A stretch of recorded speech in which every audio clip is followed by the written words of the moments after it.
Folks, that's you all. We are live. Oh, why did I go full to Rob? That was Hey, Well, he's the star, right? yeah. No, I was looking to do something else, and I was like, oh man, I got full folks. You got full Rob, and there was no reach around involved. I apologize. Next time we'll All make it Rob up. all the time. no, Um. last night there was no camera, so Make it Oh. up for it. Oh. And we're all wearing pants. If you believe that, I got a bridge to tell you. But in any case. Welcome to the Random Party Generator. It's almost a crossover with the Triple D Yeah. because Glenn Hallstrom was with me up in the Poconos, a little bit of a getaway. So a little bit of Arkansas in the Northeast. None other than Rob Conley, Mr. Bat in the Attic, Arkansas. hey, folks. Flint Fire Forge below me. There you go. And the one and only Chubby Funster. Hey. No, Joe the lawyer. Right now, he is probably in a bar. He's in clickbait jail. Yeah, he's a clickbait. Right now, he's The thumbnail police came and got him. he's drinking his tears away because his latest video only got 40 views in like 8 hours. Hey, Well, I did watch the one on message boards. Oh, then you're one of 40. Okay, fine. I'm just I know, and folks, we're busting on Joe because Joe had one of the most successful Debut. wasn't even you'd think it would be a debut video with the amount of he got like 15,000 views over the course of 3 or 4 days. It went viral, and Joe went hog wild. Okay, Yeah. if you remember like the days of like when VHS tape on wild, that we're gonna that make one was for Joe. that Joe better appreciate these jokes for making his effect at his expense because tonight, Joe, you are Matt Jackson, and this is your life. No, but Oh, we listen. We always pick on Matt because Matt never makes the Well, show. we have proved that his shit does stink. Yeah, he Well, has 17K on the one, 2K on the next one, 211 one, but it shows Rob the old thumbnail of Robin the Sherwood. So I guess if nobody's interested in that, then he does another clickbait one. He gets 1.1K, and I guess the last two didn't have clickbait ones. So I guess it's proven his point. that you need clickbait to survive, and the thing is, the problem with and this wasn't, by the way, folks. This wasn't the we don't even know what we're going to be talking about tonight. Just so you all know. Business as usual. Yeah, no matter what the live stream, the only person that actually does, I think, any preparation is Jim Kitchen. But and Rachel, sorry, on Gamers Health has I have one show where it's prepped. it isn't with us. Yeah. But the problem with clickbait is once people get burned with your clickbait one too many times, you've lost them. Yep. So it's kind of it's dangerous to overuse because once your social media starts going, all you do is And it's subjective too, because there are some clickbaity titles where some people go, yeah, that was, I understand that. And somebody's going, why did you put that as a title? Because What I hate is not the.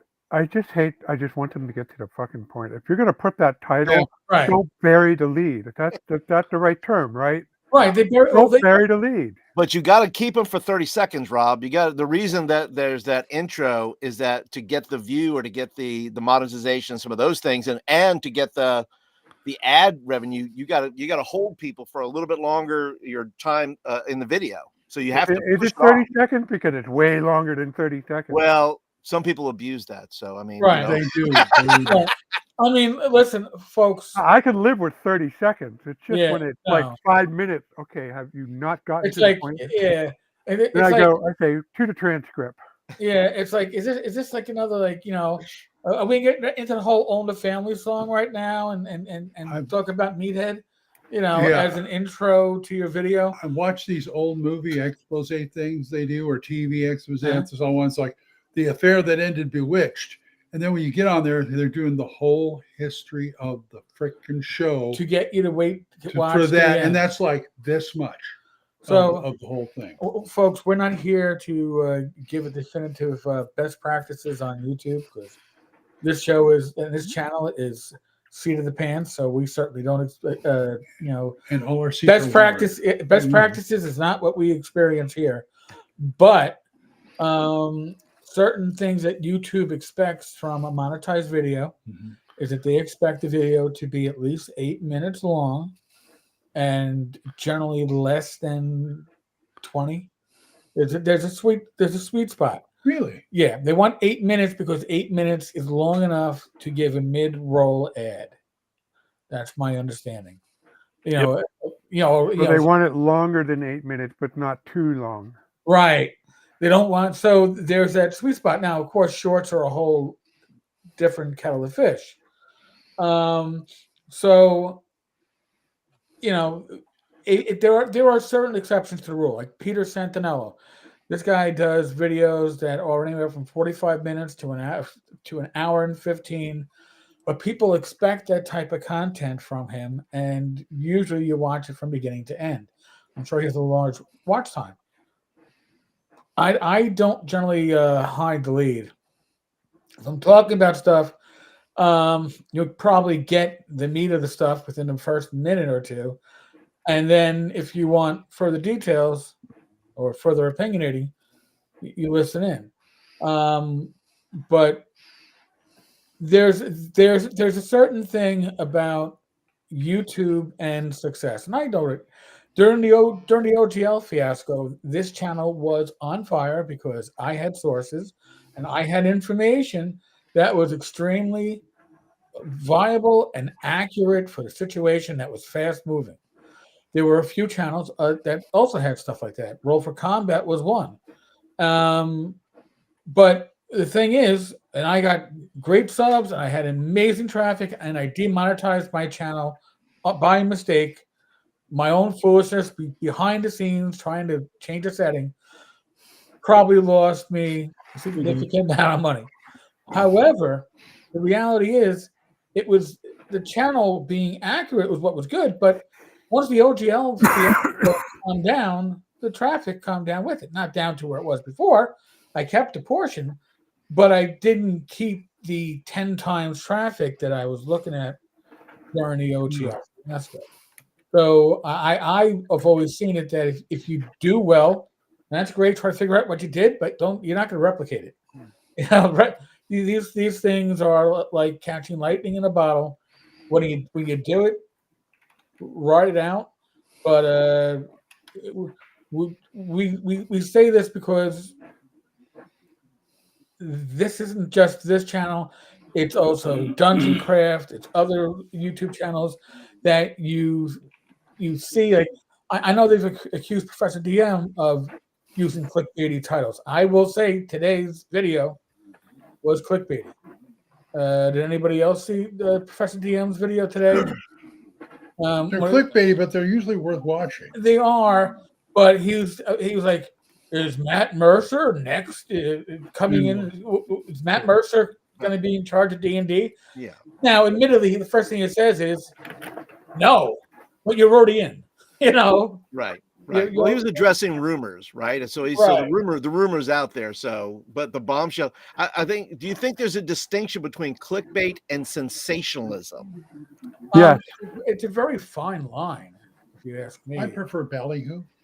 Yeah. Look, it's like the tortoise. It's like the tortoise and the hare. If you want to, if you got the charisma and the talent, fine, be the hare, do the clickbait, drive up those numbers. But my preference is I'd rather be the tortoise, and if you're my favorite tortoise. Thank you, Greg. I will forever treasure that comment. I think we should. But I rather take my time and do whatever it is I'm doing. I mean, I obviously haven't put out any videos, so I'm not quite to have the same experience as you guys. But I rather take the time to do it right. And if it takes 10 minutes, it takes 10 minutes. If it takes 20 minutes, it takes 20 minutes. takes 5 minutes. And it's Right. 5 minutes. I mean, a lot of my recent news videos have been around 4 or 5 minutes because they were breaking news topics, and I don't sit down with a bunch of bullet points to get to. I'm like, this is breaking news. Let me get it out. Let people, know what's going on. If I need to expand upon it with a later video, we can always do that. But and by the way, and that's another issue in general on YouTube is the breaking news that is not verified. And people are in a rush to break the news that isn't verified, and that isn't clickbaity stuff. That is just sloppy journalism. It happens to probably everybody at some point, but some channels, Clownfish, do it more often than others. I like watching them though. For For that and the Disney stuff, it's great.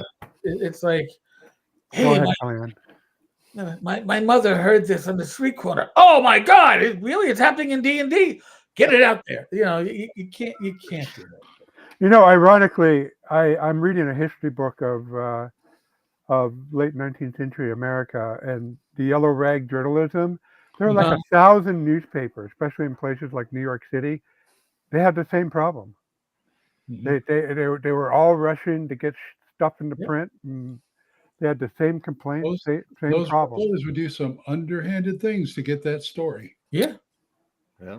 Well, the phrase, if it, well, and I think this is more news than newspaper, but they say if it bleeds, it leads. Right. Right. Yep. So- I've certainly heard that. And when I was an active officer and sergeant in the NYPD, the first thing that you were taught in the academy was you don't talk to the press. You don't talk to the press, even if you think it's innocuous what you're talking about, because you will be taken out of context. So, and that's it's part of the general game of journalism, especially these days, because they're looking for clicks.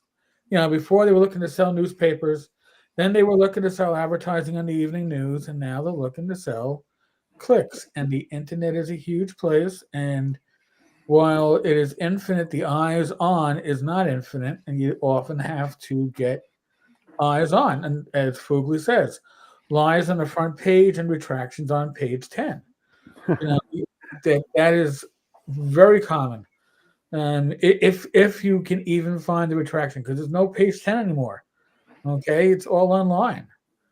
So And it's not just reporters either; it's everybody. Yeah, I mean, I remember early on with my blog that I got something wrong, and I couldn't tell you what it was. It was like 8 or 9 years ago, but I got something wrong, Right, Tabletop. and I did a whole post on how I Messed did up. something wrong, and I messed up, and I fell on the sword, because I generally feel that that's the only way you're going to correct it, especially in a medium like this, because it is so.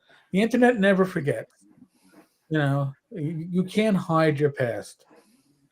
Bob, Glenn and Eric under the same roof. Life can get better, but not sure how. Bob, just scaring me. I really don't know what to make of that. I was counting the holes in the roof. Sorry. No, there's no, like, zero, Glenn, zero. But and as if you can't tell, again, we did an amazing amount of show prep for you folks today. Oh, yeah. Well, Really did. and actually, what I should say is there was a lot of chat going on in our text group. The problem is, except for Rob, nobody was reading it. Yeah. No, people were reading it because they were response to people, but it was kind of disjointed at times. Yeah, well, I mean, Joe just posted in there, my many fans won't abandon me. Yeah, because of his clickbaity strategies. It's not like they're fans of solo RPG channels. He's ragging on Matt there. And as we always listen, I had some pretty good rags on Matt and his solo gaming. And don't get me wrong, I think that solo gaming is a great way to learn a system. I want to do that with the Call of Cthulhu box set. There's some excellent adventures that you can grab from Chaosium that are free. Solo gaming certainly has its place. But it's like a lot of other. Well, I didn't know. I'm sorry. I have to respond to Bob's comment. Yeah, I'm not sure what fucking up your taxes looks like, but I guess I embody that tonight. You look a bit like an accountant. You know, you're like, hey, let me see. So what? Oh, wait a second. I got to retract that from the form I just entered in here. Oh, wait, I got Eric and Glenn's forms all mixed up. That's going to be interesting. Oh, yeah. There we go. Since I don't make any money, it will be interesting. Hey, You know, I told you before, I got one podcast that has notes, and that's because Brian does them on Thaco's Hammer. First time he did, yeah, I put the notes up.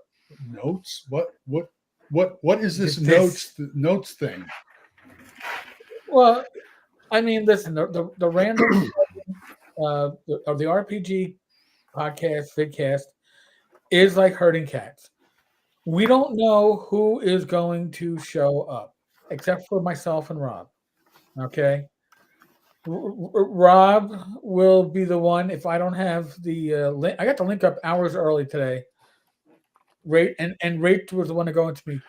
Good, you made Rob's day.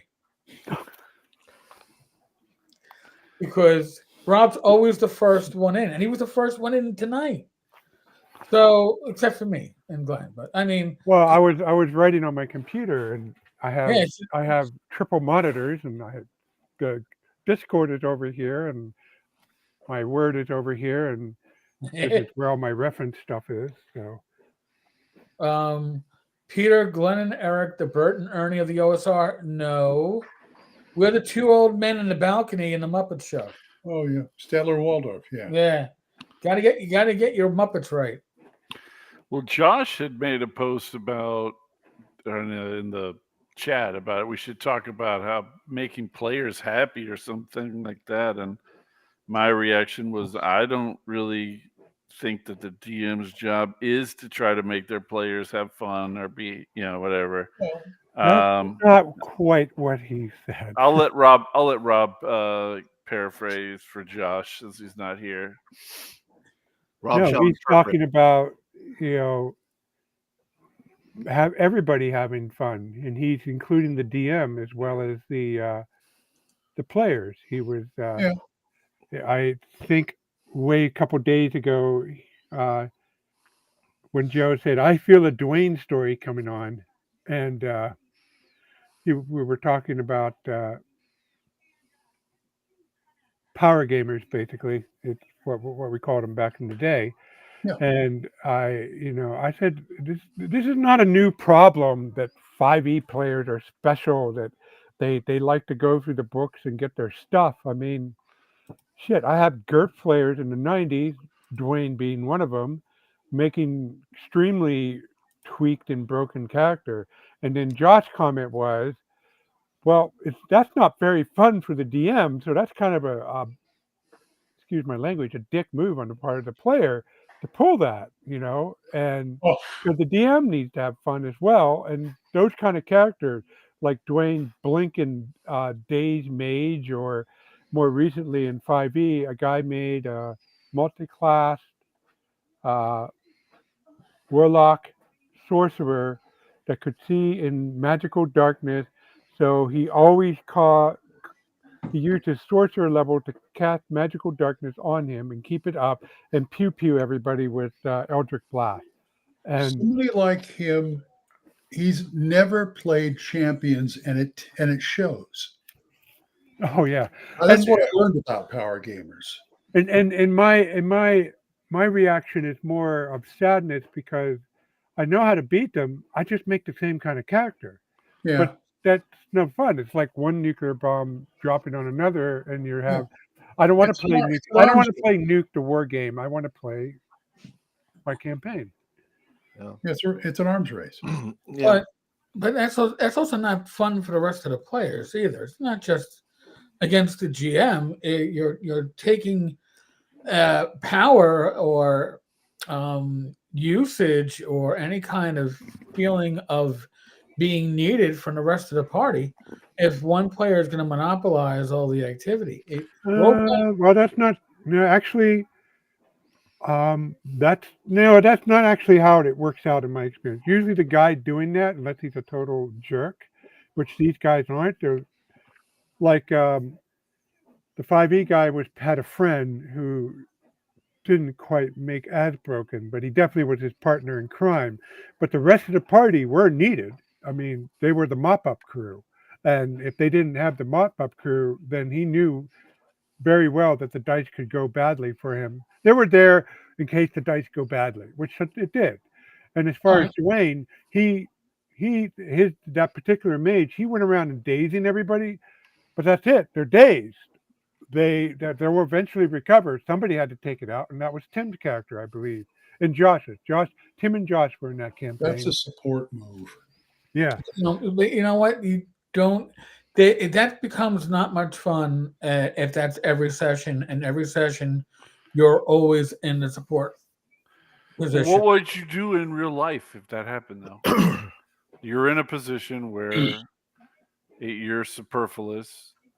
You would just leave. Yeah. Or murder them, depending on how. Yeah. Well, you're not considering Well, real if real you- life isn't a set of punctuated encounters with nothing going on in between. What happens is you do the cleanup, you reap the rewards, and you party in between. So that's why the guys hang out with the power games. And I'm going to bring up LARP, but that's what happens in LARP. That's why the LARP guys do not. That's why these LARP groups with power gamers didn't split up, because the guys who are the support crew, they're getting a share of the loot. The smart guys, they make sure they're like the mob boss. Yeah, they got the Tommy guns, or they got the whatever the machine gun of the era was, but the other guys always get the share of the loot. Yeah, but listen, I'm not playing RPGs for a share of the loot. I'm playing RPGs for a share of the excitement. Okay, that's I listen. We're all in Joe's campaign. If you're in it for the loot, you would have walked away by now. All right, it isn't a magic heavy campaign. We're in it because we all enjoy the fact that on any given day somebody's going to shine. Okay, and whether it's Greg and his endless charmed individuals, me getting some lucky spells off or not getting them off, depending on how my fucking rolls are, or somebody like being very good from a distance with their shot. Everybody has their piece of what they're doing. Tim scouting around, when we're learning new combinations of what we're going to do. It's all about not always hogging it up. I mean, I know at conventions, with this group, I don't have to worry too much because everybody's a skilled player. But at conventions, I've been known to, at the table, go, all right, these players aren't as strong. I think I know what the best course of action to do is, but if I don't, it's not going to kill us if somebody else puts something forward. Let somebody else get a chance to shine. It's not about me. So if we had one player, hypothetically, if we had one player who was taking control of the group, I think the rest of the group would not want to continue playing with that player. No matter how they are on a personal level, nobody always wants to be the support, the follower, the mop-up. In real life, you get paid well and you go home and you're paying your Well, hold on. not in game. They may be the support role in combat, but there's a whole other side, at least in my campaigns. There's a whole other side where they're out of combat and the group, there's inner dynamics in the group. It doesn't, one thing doesn't always translate. It's new. What I'm saying, it's nuanced. Your situation does happen. I've seen it happen, but it's not as common as people would think in the situation. No, most of the power gamers less common. bring their friends. Yeah, listen, most power gamers are playing with other power gamers. They attract a similar type of style. That's why when power gamers listen, if you got a pure power gamer in a group like ours, either we not physically kill them, but make sure that their character did not live, or we shun them like they had a scarlet letter on them, because that is not what we consider to be fun. And that's nothing personal against them, but Yeah. it's like expecting a group to conform to one person's style of play because it's what they like. Right. Whereas the style of play should be whatever the group as a whole fits its manner of play best. Right. I play in the Shadow Dark game with Tim, right? And I think we, at least from my perspective, get along because I think we have the same definition of fun, right? So I think it helps when your play group both have the same definition of fun. A power gamer has a completely different idea of what's fun for them. So if you have a group of people who all are doing the same thing, I think you have to have a group that has the same definition of fun. But I also think what I see in the games that I'm playing too is that if you come with a spirit of generosity, and I think that's what players lack a lot of times, is why not let another, like if something's kind of lulled for me, I'm willing to say, look, I'll toss that off to so and so, and I'll ask a question, or I'll just tee somebody up and say, hey, I really don't know what we're doing right now, and rather than me rush in and do something, I'll ask in role play fashion, and ask another character another thing to see if maybe they have something, or to try to generate something. Yeah. And I think if players come to the table that way with that spirit of generosity, I think that's a good attitude to have a good game at least. It is a good attitude, but powered gamers come in all stripes, and the better ones don't hog the spotlight. That's not what they do. Yep. They know just they want to stay. They want to play. They want to play. They want to be with a group of players. Particularly not in my game. Like, I'm special for running my game, because my games are not random groups of people that gather in at a convention or a game store. My groups, they know each other socially out of the group game. So, but on the other hand, I lay out the set of rules I'm going to use. And for that particular campaign, I was convinced, and I knew what I was getting into. I'd let them use all the options in 5e. Okay, I wanted to see for myself what it was, and what the power. I'll call him Arcanon. Okay, Arcanon and his other friend. They didn't overshadow the group socially. They were very effective in combat, but they worked with the group. And the fact that they were very effective in combat was to the group's benefit, not just their own. That's right. I think you experienced that in Champions, where somebody made a really kick-ass champion character, and it's the superhero genre seems to be more friendly about this. But yeah, you get somebody who has a kick-ass champion character, but he's definitely part of the team, just like Superman is part of the Justice League. I've made superheroes before that are nothing but support, because it needed it. I felt that the group needed it.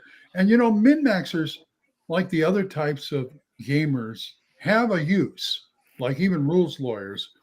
Because min-maxers, like for instance, when I was playing, or I'm playing in a 5e game, and I turned to my grandson who knows 5e like the back of his hand, and he said, well, I want to play this type of character. Okay, you need to do this, boom, boom, boom, boom. And he'll look at it and say, okay, cool, you're going to do a lot of damage. Well, that's not the point. The point is I wanted to make this type of character. And I don't want to overshadow everybody and make the most damage in any fight. I want to play the character. Well, but that's what he's good for. He's, min-maxers know how to, But the thing is, the power gamers, in my experience, are also the ones that want to control the direction of the party. You're absolutely They want to take the leadership because, I do the most damage, or I do, and they want to be like our group. is a group where it literally is democracy on steroids. Forgive us for that. We don't have a default group leader. The one time we had one was the one time that we decided we were never going to have one again, because the reality is that it isn't so much the power gaming issue that's the issue. It's the personality that goes along with the power gamer, which is the desire to be the center of attention. If you could play a powerful character, as long as you're not the one that wants to be the reason that the whole game is existing, then people don't really pay attention to the fact of how powerful you are. But when you're all about it's me, then everybody starts going, yeah, it is you, and it doesn't work too well. Well, I think Erica, we're kind of starting to argue definitions here. So, okay, let's accept your definition of a power gamer, and what I'm talking about, what Glenn's talking about, is a min-maxer. Okay. Okay, that's Same thing. that's fine. Power Min- gamer also min-max, but a min-maxer can be somebody there could be different personalities of different min-maxers. One of which is a power gamer. I've known min-maxers that aren't disruptive, but the majority, not all, but the majority, greater than 50% of them, tend to also want to be the focus of the game, the campaign, be the one calling the shot, and that's fine in other groups. We are a group of conservative, liberal anarchists. I mean, honestly, I don't even know if we don't really take a vote. We discuss the party's actions, and then it's like, all right, yes, that sounds good. Yeah, we'll do that. As opposed to, this is what we're doing, and people going, huh? Well, the latest thing was the result because it hit several people's goals at once. Yeah, that was great. Yes, I actually think that one of the things that this is like a guiding logic for our group is risk management. The discussions are not around whether something is morally right. No, you're right. Or whether it's a good idea or whatever. Like, it's all about what is the risk. We shouldn't go over there because this could happen. We should do this so that it prevents this other thing from happening. It's very risk oriented. I don't think we've been put to the test in that regard. Oh, I think Joe has put us up against stuff that if we were, I'm not saying we're a well-oiled machine, don't get me wrong. But if all these parts did not work as well together as we do, by all rights, this party should have been deceased. No, I'm not saying our tactical competency. We've never been tested on a moral question. Moral question, we're going to fail. We're going to fail it, Rob. I'm serious. If it's a moral question of do we kill the orc babies or not? No, I think it's more like whether if you guys started burning down the forest, then maybe Tim and I might have a problem. I can't speak for Tim, but I would definitely have an issue with that. Well, but don't give. What's a forest? I mean, let the fire. And I think, but your character would have an issue with that because your god is nature, or you have the same domains as I do, though you're not a druid. Yeah, well, my guy's a trickster. Hey, little fire! What happened? Come on. In Shadowdark, it is definitely about risk management. Oh, whether or not you want to cast a spell or not, because if that spell fails and critically fails, you could kill a innocent pack animal. You are in. That's correct. That is 100% correct. Or you can kill yourself. You blow yourself up. So yeah, totally. The thing there is if it's about managing risk in those cases for sure. I never manage risk. I always role play the way I think how my character would ought to act in that situation. Oh, you're that's why Argyle died. That's why we rag you about being there was a good paladin. chance I'd get hurt. I just didn't know I was going to make an instant death save. Rob that Rob part- always plays a paladin. So That's Rob that's is one of those guys who's saying, "But it's what my character would do." yeah. He'll be a paladin disguised as a druid, but he's still a paladin. He's still got the same morals. I mean, Yeah, listen, my character could argue, well, listen, the best thing that can happen to a forest is for it to get burned out, right? That's how forests get reborn all the time. That's what Control keeps them. burns. That's what keeps them vibrant. So I mean, listen, you can argue all points on that one, but I think that that's not the moral. That's not even a moral issue. That has that because a moral issue is something that all the characters would agree theoretically it's something maybe we should do, but then they go, but the risk. Nah, I think we stick to the track and we just ignore the obvious story hook that's pulling upon our moral code. I think well, Argyle's whole stick with glory. You see, I don't know. I mean, you may call it a paladin, but if you would have made an assumption, tried to act on that assumption, you would have been sorely mistaken with Argyle. He had a code, but it was glory. He was a Highlander, a Scottish Highlander who wanted his name to live on. Okay, some of that is intersects with being a paladin, because you don't want to be looked on as a coward or dishonorable.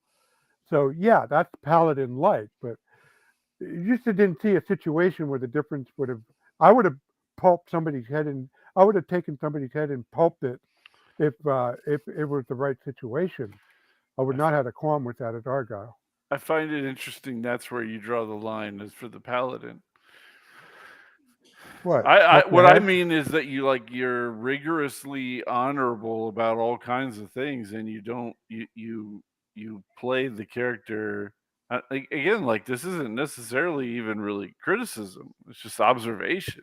If I play a character, I'm almost always a sneaky, nefarious right. thief type. Like, that's just how I am. So I think it's just you have a particular way of, well, I wouldn't do that. And then that's how you play the character. That's just Yeah, I mean, I guess, but the thing is, though, there's always a reason, and the reasons are not always the same from character to character. Right. But listen, I generally play characters that are, I don't know, their goals are more personal, and they aren't. None of them want to be involved in bigger plays in the outside world. I'd rather just, hey, get my God's name out there by doing quasi heroic stuff, but nothing too scary. And I'm not looking to change the world. That's for heroes. I don't play a hero. I always figure I'm playing somebody a little bit above average, doing what he can. But we had a saying: heroes are one of two things. They're either sandwiches, we call them heroes in New York, or they're dead. Nobody talks about a living hero. Everybody talks about the dead ones. So, by the way, Fugly, so Rob is a role power gamer. I admit, I min-max the shit out of when I have the opportunity. Oh yeah, Rob, if you think we haven't noticed that, no, we know. I'm not saying you've noticed it. That's the whole reason I took the Druid. The first time I heard about a min-maxer was Champions 2 in 3rd edition, where they had a whole article about being economical with your character. Remember that? Well, Oh, you would. Well, I'm not at home. I can't grab my copy. Well, I have the exact book where that article. I can't remember the guy's Champions name. 2. There Yeah, you go. yeah. Yeah, it had all these little notes in there about how you can min-max. Can't remember the guy's name. It was something way of character creation. Oh yeah, Goodman says. Oh yeah, the Goodman School of the Goodman School. And I thought that was so cool. I thought it was too. I used it a lot. I used it a lot in the game. I think mid-maxing just takes a lot of work. Maybe I'm just too lazy to mid-max anything. I'm just like, I'll just keep these rolls. That's fine. We're gonna roll with that. I'm too lazy to mid-max anything. I'm just like, and for me to spend the time to do it to maximize everything, that's a lot of brain work for me.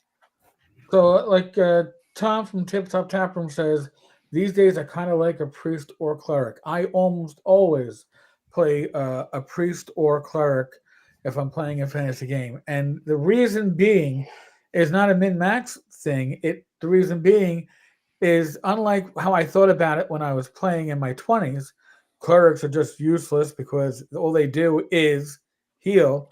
I found that even a straight cleric is a very powerful character and can wade into combat, especially if you're playing in a group that doesn't have super heroic statistics, and be quite competent. Not going to be a frontline fighter, but I can definitely save somebody's ass. I'm not looking to play a character that's going to need to be the center, but I am going to be the one that is in the center, keeping everything together. Isn't the cleric, though, the original support member?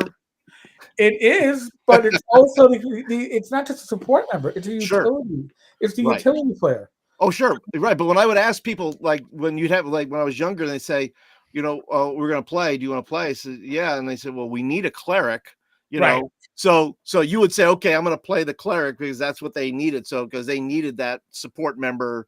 We don't have anybody to heal us. We don't have anybody to do the things to do. So turn on dead, all that kind of right. But usually when I play a cleric, my cleric is one that gets into combat. My cleric is one that's going to be swinging.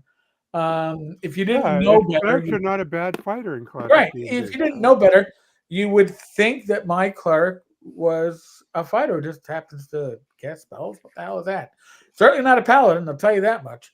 But because I personally see, like, when in my 20s, my preferred character class was a bard.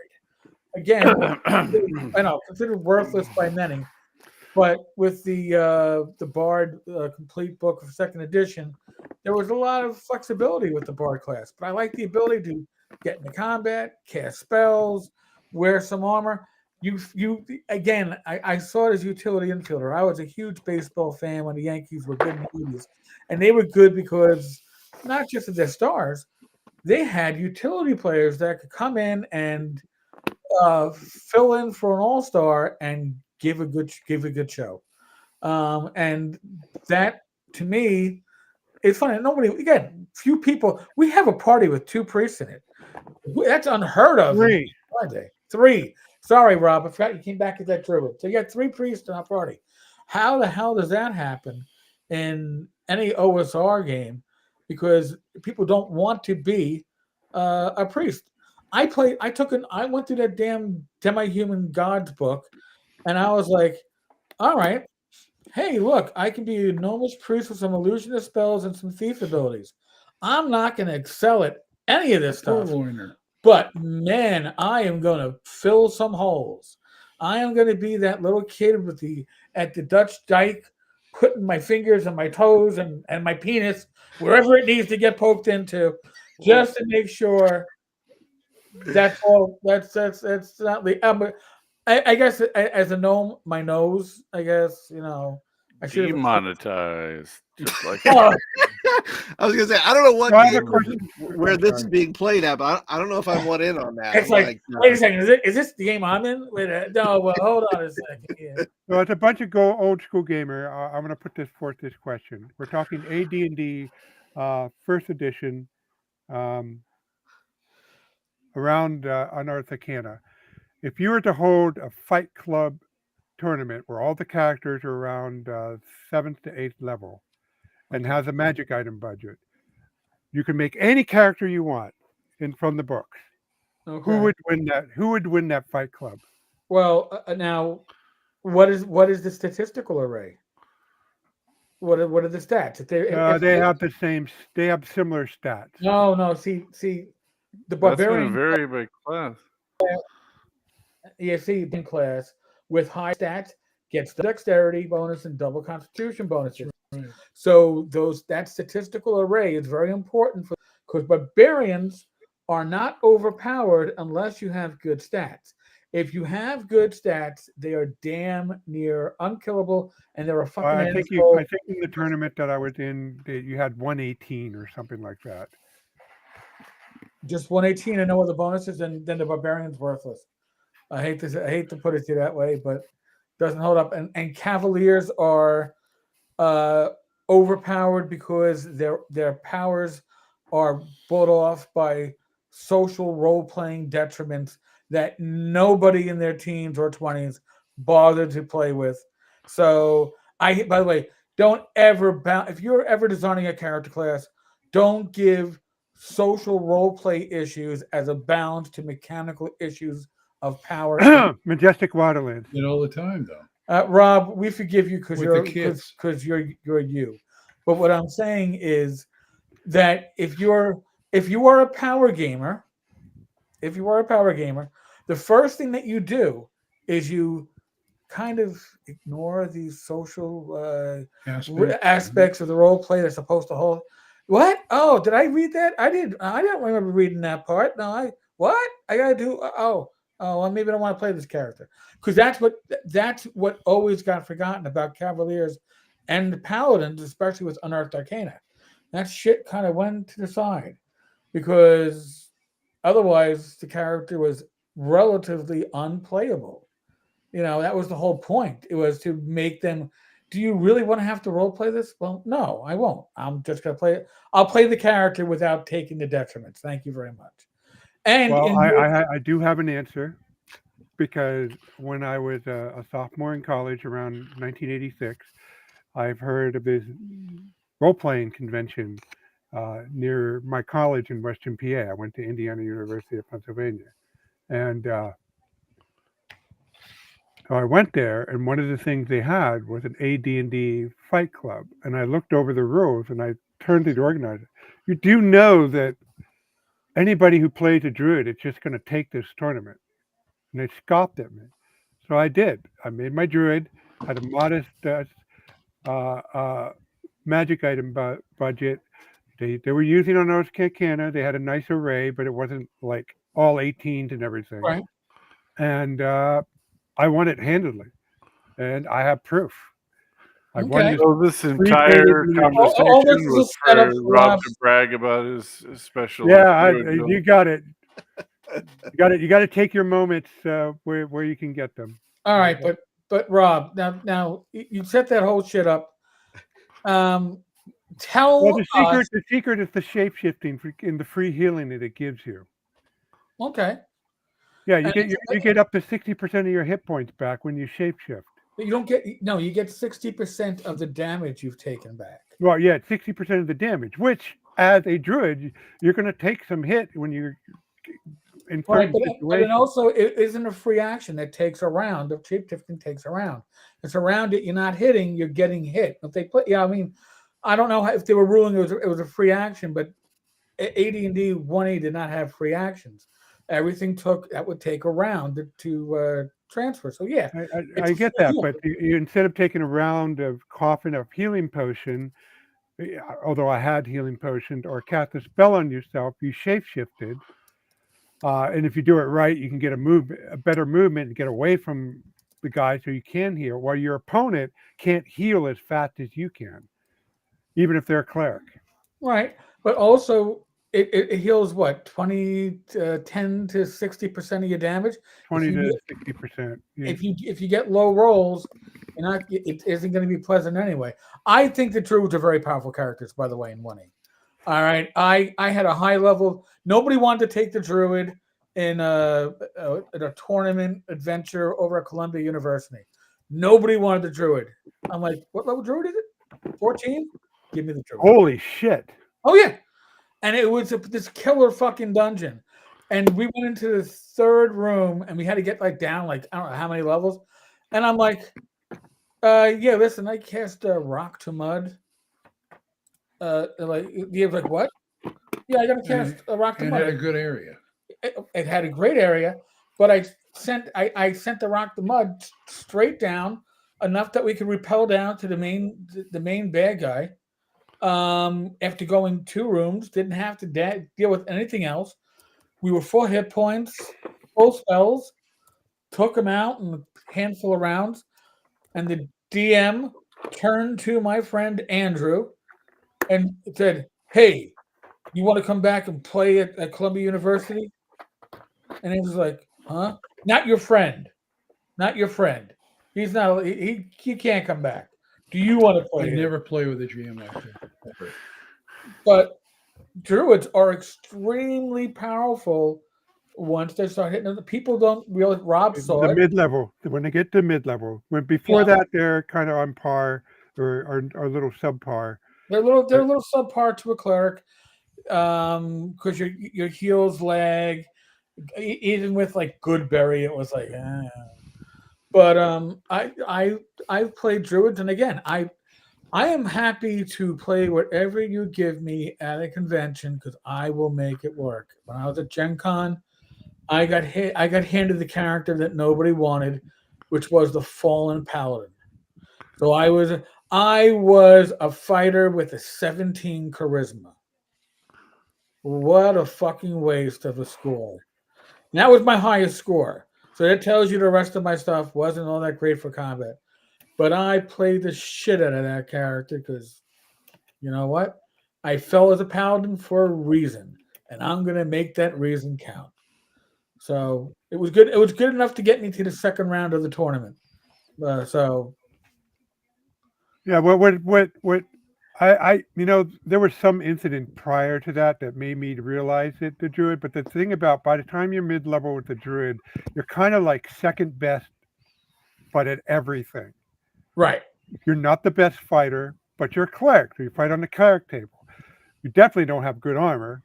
So, but you're like second best in everything, and that's what over the long haul, if you play it smart, that's why it's the best, and that's why I won the fight. I never curb stomp unless somebody failed their saving throw against Entangled, and that was a bad day for them. But I couldn't rely on that. I mean, right.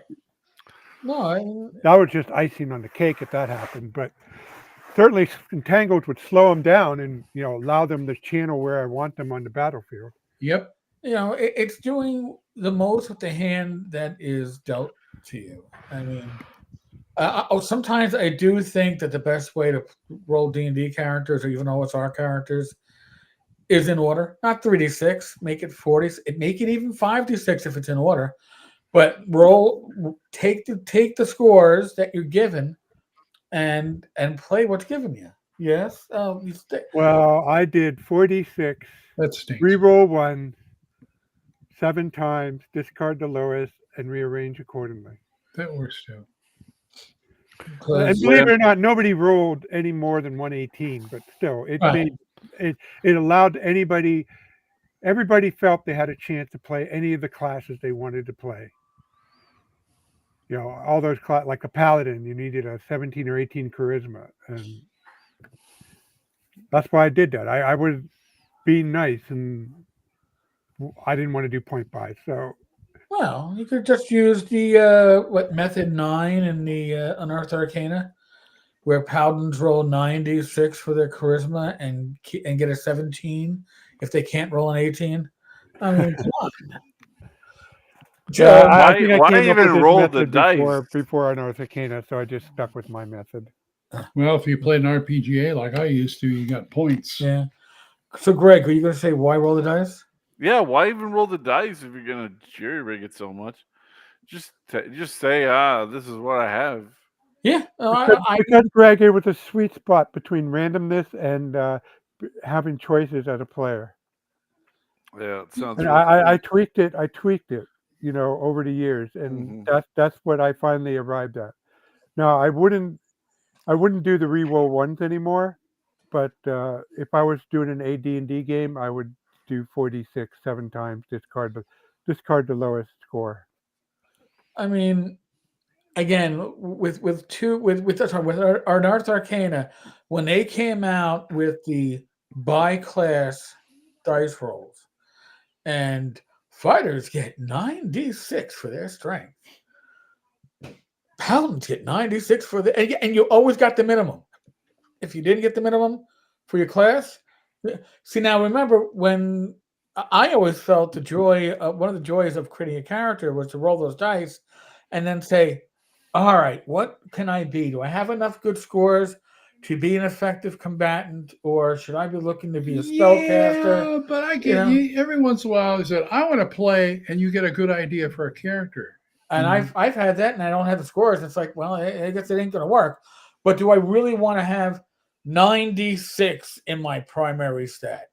Yeah, I agreed. I don't like that. That's horseshit. Even though that's what I did for AD&D, because ADD had those ridiculous. I only did that because they had the ridiculous stack requirements for the classes. Right. For my Majestic Fantasy role, it's just 3d6 arranged accordingly. And if a player is not happy, roll again. I mean, I had players roll 3 or 4 times until they got what they want, and fine. I don't care if you re-roll 4 times to get the character you want. Most players, though, they just play unless they roll like a 3, a 5, and a 6 for 3 out of their 6 stats. They'll scrap that. But most Right. players will live with a 7 or a 4, a really low stat. Well, my thing with like Swords and Wizardry and other OSR games is always been add up your pluses, add up your minuses. If you're not at least +1 after all that overall, your character is not going to be an adventurer. You got to be above average to be an adventurer. Yeah, I'm fine with a bare minimum like that. I just don't understand like the constantly Yeah, no, I re-rolling. don't. I mean, it's like if you're playing a video game and you have a 80% chance to hit, and you reload it 3 times, and it finally you finally get it, and then you save, and then you move forward. It's called save scrumming. Like so that you're always hitting, you're always doing something. Like at certain points, like what are you doing? You're not playing the game. Well, that Yeah. is a bit of min maxing. A bit of Well, your save scrumming, like I did a second run through for Baldur's Gate 3, and I'm playing a magic user, and I have a magic user and a cleric in this party, and we have to take one of the early dungeons out. I don't want to restart that whole crash into Illithid ship sequence again. Fuck that shit. So I saved scrums the shit out of that one dungeon until I was able to figure out a way to make it through. Now I know I could do it again with those characters if I had to start from scratch with those characters. I know how to do the right tactics, but that's why I did it. That's why I did it in that particular instance, Greg. I just at a certain point, it's like, would you brag to your kid about the time that you reloaded the game 15 times in order to get the save to pass? Like, I mean, like that's what I'm saying. Like, who's impressed? What are you doing? I wouldn't brag. Yeah. I wouldn't brag about what I do in computer When games. Faye's a to anybody. traveler player. Well, No, it's Well, the same. Like, have some pride in your If I'm competing ability in against another yourself. player, Yeah. maybe then, but not Yeah. In not Shadow in a Dark, solo game. when my character died, I mean, we rolled it live. I mean, and that's the first time I'd ever probably done that as far as like, oh, I'm going to roll up my character publicly. Like, even when I create a character, with my friends or, when I was growing up, everybody kind of made their character and, you could maybe, rearrange some things, but no, we rolled them straight through, and whatever you got is what you got. And you're determined to play whatever I mean, I figured out, so, all right, well, we rolled it and said, okay, well, it looks like I'm going to be a fighter because that was my strongest stat there. So I guess I want to be a fighter in the next iteration of what I'm going to become. So, but that's not, I want to say stressful, but it's like, well, you're like, wow, whatever you're stuck with, you're just gonna, it's what it's gonna be. it is what it is. Mhm. By the way, John D says retired. I'm assuming that's a new status for you. So, from one retired individual to another, congratulations. What can I say, man? Retirement is The thing. well, retirement is parole if you were a cop. So it is. It's when you get to really enjoy your life. Eric, does there need to be a fight? Does there need to be a fight club at North Texas? Does there Oh, need to be? oh my God! Yeah, Well, it's called Gladiator well, yeah, there is Gladiator. Well, no, it's not. No, it's the chariot races. and Chariot. Yeah, they got the chariot races, but Well, that- I don't know. The Fight Club I thought would be the total antithesis of what all of us, most people I know, like in the OSR, because they had a packet This is in the 80s, photocopied packet, this thick, because they really tried to make this work balance-wise. You had a gold piece budget. They had a list of all the magic items you could buy. They explain how you do each class, and Wow. Do you still have that document? no, No. Rob, you got everything. You got all that. You do. I lost shit. I got to say, look, I will go back here. This is one of the. I do those Harn style maps, like of the Waterlands, right? And I have that hand drawn one of the Greyhawk, part of Greyhawk. I didn't do the complete. Well, I did one of Blackmore, but this is all I got left. I even have proper labels on this one. That was the big improvement on this map. This was a full color Black Marsh that I drew in 1991. And I lost the original. I don't know where it is. It irks me. Yeah, that Fight Club document though would have been fascinating to look at how they put that together though. Yeah. Yeah, I mean, and I watched the other fight, and they, even though I was I criticized about the Druid, overall there were some interesting fights in that Fight Club. Especially because how the characters were paired up. Well, so I think this actually cuts at like a fundamental difference of philosophy, because by setting it up as a fight club, I mean, like, I'm not saying that it's not necessarily an interesting side thing to do from the way a game is intended to be played. Let's just put it that way. But if you have a game where your goal is for every class to be equally capable in a fight, random roll, like you're basically challenging the game designer. Did they make one class better than the other because we're going to put them all in a fight? You're talking story, right? Yeah, that kind of gets at the OSR versus modern gaming dichotomy, because I don't care if the druid is more powerful at level 7 than the fighter is at level 7. It doesn't it's irrelevant to me unless it's so massive difference that it's like, what's even happening here? These aren't comparable. Well, you have to understand that back then we played a lot of war games, so we noticed this stuff. Yeah. That's why games like Champions were also popular. I mean, nothing was as popular as D&D, but Champions was popular because those of us who were gamers instantly got what they were going for. Well, I think to make something like that work today, somebody like Rob would have to go through and figure the class balance out and figure out that a 7th level druid equals an 8th level fighter or a 7th level ranger or a 10th level thief, and actually have a balanced, not just by level, because level is faux balancing anyway. Find out what the true balance is. Where does everybody else compare to a 7th level druid on the power chart? Right. How do we match that power? What level of other classes matches that power level? Not just go, everybody gets a 7th level character, because that should be a random draw then. Because who wants to be the 7th level assassin? The 7th level thief in a one-on-one combat. I don't know. I made memories a little hazy, but the sense I got, it wasn't looking for balance. They were looking to be fair in that, but what you made is what you made, and you live with your choices. Because there were a lot of choices. It was pretty much standard AD&D, but it was choices. I mean, you could buy, and of course, most of in AD&D 1E, without feats and all the other class options they have today, most of your choices are in what magic items you bought. So that's where the bulk of their document were fixated on what magic items you were allowed to buy, and then that's how. And everybody, including my character, I mean, I had magic items, and I was very careful about the ones I picked.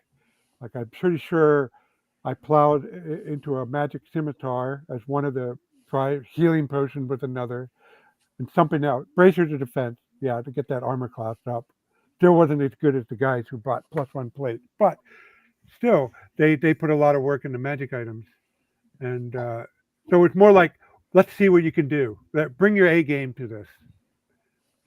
I don't know. Well, I like I said, I get that as like a side element of how you're supposed to play the game, but like the point to me of the role playing game thing is it's just like in real life, if you put together a group of 6 people, you don't expect them to be perfectly balanced and everybody be equally good at something. Like some people are going to be better at other things, some people are going to be worse at other things. Some people are going to be worse in every category from every other person in the group. That doesn't mean they can't be relatively useful.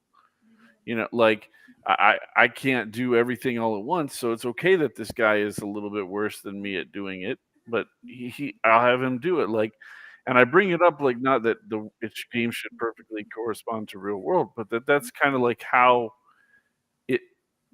it's okay to be differential in value. It doesn't carry a moral value. Like this guy has to be the same as your guy, or I'm screwed or something. Like nobody on this podcast right now is equal to each other. We're all different in different ways, and that's fine. Like there's no problem with that. Got no argument from me, Greg. You played my rules. My rules embody that philosophy. That Yeah. everything. I mean, if you're going by mechanics alone, with my Majestic Fantasy RPG, there are clear choices. Play an elf, play an elven paladin. You want all the Benny, your mechanical Benny, my game has to offer. That's one of the combinations that'll get you, or elven Thothian mage. But all the classes have a reason. All the races and classes have a reason to being what they are in my game world. And hopefully it made sense to you, Greg, when you were playing it. Yeah. Well, I mean, like, just like if we were putting together a posse to go out and get some outlaws in the Old West, I wouldn't expect every single one of us to be a expert marksman, Navy SEAL equivalent with all kinds of stuff. Like, it's okay for people to not be the most perfect version of their combat self. Everybody has other things. That's why I'm like, when people obsess about it, you end up getting stuff like, Pathfinder, 4th edition type stuff where it's so mathematical and mechanical and everywhere. Like, I just don't like it anymore. Like, why are we balancing things out to that degree so that there's no? It doesn't feel like anybody's different, even. Because it's 3-5. That's why. Yeah. It becomes soulless. I mean, that's you take out All the individuality. Now, Foodly had an interesting question: should we be using levels for balance or XP for balance? And honestly, I think that in theory, right? Gary always said that the different XP tables were to balance. So it could be that your 9th level thief was balanced against what, a 6th level fighter, 7th level fighter, maybe, because these went up so much quicker. I'm sorry to interrupt. There was a discussion recently about the 2024 changes, where they were looking at how all the movement rates were now identical across. Like everybody was 30-foot move or something like that. I don't remember the exact number. Yeah, but it was like dwarves are, halflings, gnomes were no longer slower in any way. Nobody was faster in any way. Now that's okay if you're dealing with one stat, one thing. But what happens is it starts to become multiple objects in the game design until eventually you don't have variation anymore because everything's been standardized. So you guys remember Jeff Rentz, the guy who likes the Gonzo? Yeah. So he came out with an adventure called Tal of Exalia. I can't pronounce it. Starts with an X. Exalia. And in it, what he did to have people make characters, they wrote on a chart that gave them a set in XP, and then they pick a class, and that's the XP they have for the class. And I liked it so much that I asked him if I could borrow it, and I made So when I have when I don't use pre-gens at conventions, I have players roll up the XP, and I like the chart because you don't get everybody will get the same amount of XP. Isn't there charts like that in Arduin? I'd have to double check. think so. Arduin has so many effing charts. I couldn't tell you. So you can start out. I have players start out at second level and all the way up to sixth level, and I like if I had to go, I would go with something. I would go with an XP budget. Works for me. Yeah. So Tom from Tabletop Tap Room, everything becomes bland shit that way. Well, that's it's the small things in gaming that makes things special. If one of the reasons why 4E didn't succeed, and there are many reasons why 4E didn't succeed, by the way, was the whole idea that, well, every class gets +1 per level on whatever they're doing, which I remember reading that and going, "What the? Why Well, is I think you can have. Sorry. No, so it took away. They were so stuck on balance and pure balance that I think that for many people, not all, but for many people, 4E was a soulless RPG. Everybody gets their automatic action to do damage.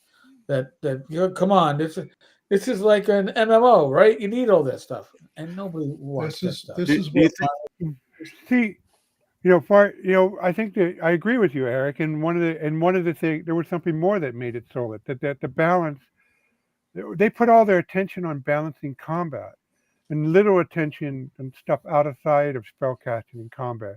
And that's Lord of the Rings back here, and then his predecessor, Adventures in Middle Earth. They have options. They embrace the 5e ethos of options. But when you look at the list, there are just as many what we would call role-playing options, stuff that doesn't really impact combat, but it more affects stuff you can do outside. Like if you're a dwarf, you can take a feat and you'll give you ravens that you can use for scouting, to bring you news. And it's a really cool little option for dwarves to have, dwarves of Erebor to have. And all the other cultures in Lord of the Rings get their own. And some of them are useful for combat, but some of them, if you don't role play, you're not going to get anything out of them. Isn't balance just another word of trying to say fairness? Is that word where, it's not fair. It's not fair to the party, or it's not fair to somebody that they're at this level or that level, or they don't get the same ability, and has, fairness kind of superseded and made everything homogenous, just the way they do in 5e. We're all everybody's kind of the same, being across the board, that kind of thing. Have we, why is there I guess the question is, why is there such an adjustment for fairness? Why is everything fair? Because people can't stand to say that one individual is better than another individual, and they want to reduce all the differences between groups to things that are either non-important, like food and clothing, or aesthetic, so to speak, or they have them mathematically balanced out so that it's this race gets +2 dex and this race gets +2 strength, and so it's fair, right? They don't want elves to just be better, right? Like that. The comparison is, as Bowie said. Yeah, I mean, but that's not what they're trying there. They're not trying for fair. When you're balancing to that level, you're not trying for fairness. There's no good word for it, but justice comes to the closest. Fairness, in my book, is being consistent. You can have, life isn't fair. I mean, in that way, but life is consistent. In that if you jump off a cliff, you're going to get hurt 99 times out of 100. And so, I mean, yeah, but Rob, my point is that they They don't like the idea that there's one person on the team who's better than the other people on the team. That's the thing. They don't want one person on the team to be better than anyone else on the team. Just categorically better. I'd say it's more complex than that, Greg. I mean, that's an aspect of it, but I seen, I see in every system I ever dealt with, there's, especially like early editions of Champion, there's a couple options there that makes you go, whoa, I don't know about that. That seems kind of whacked, like elemental powers, what did they do? Did it give you half cost just because you come up with a theme for all your power and there's no consequence to it? Or everybody said everything's fire related, half off. It's like, so I guess it's the answer is nuanced, but taking the other extreme, you get 4E. So that's what it looks like when you go too far in that direction. I didn't mind. Look, if you can, in first edition rules, right? There's you couldn't go past a certain level if you were a certain race, right? You just Right. that's the way it goes. Then it goes back to basic. Yeah. And Yeah. what that means is that their hit points can't go up and their powers stop improving. And Right. people don't like I think people don't even just like the aesthetic of saying this person can't advance. Well, I didn't like it, but not because I thought it was unfair. I didn't like it because it didn't make any sense. It was obviously it was too gamey for me. It was obvious there you can multi-class as a demi-human. We got to limit you somehow. There's a balance that out. Rob, now you're going balance because you didn't agree with the balance. The whole thing. Whoa. No, what I think that was Gygax's way of trying to balance. Well, it definitely was. He said it. He said it because he didn't want. If he didn't do that, then nobody would play a human. There were the only advantages that humans had. They didn't have infravision. They had the potential for 1800 strength, and which was not going to happen if you were playing it straight up. Dwarves too. No, dwarves were 1899. Really? Yes, and don't be a female because he hated females when it came to strength cats. But in any case, he said flat out, if you didn't put level caps on demi-humans, nobody would play a human, and it's supposed to be a human-centric setting, especially Greyhawk was very human-centric, and the players are only going to play demi-human because, Rob, everybody to some extent is a little bit of a power gamer. Nobody wants to go, whoa, I get a free chance to be more powerful just by being a demi-human. I'm going to pass that up. Why be a human? I'll be blinded in the dark and I can do just what everybody else does. Nothing different. Yep. So Eric, I found a fixed way to do that without level caps. Okay. Rob has solved all problems, Eric.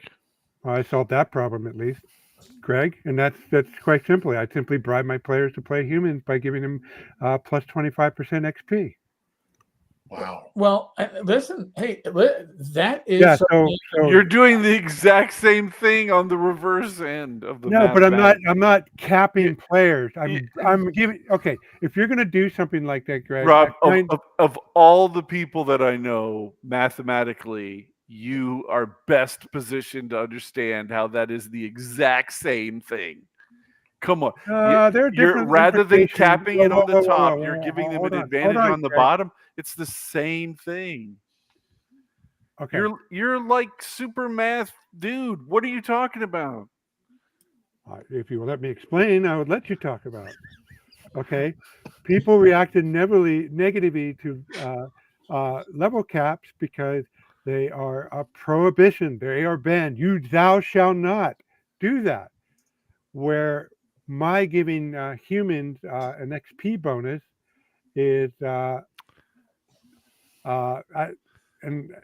XP bonus.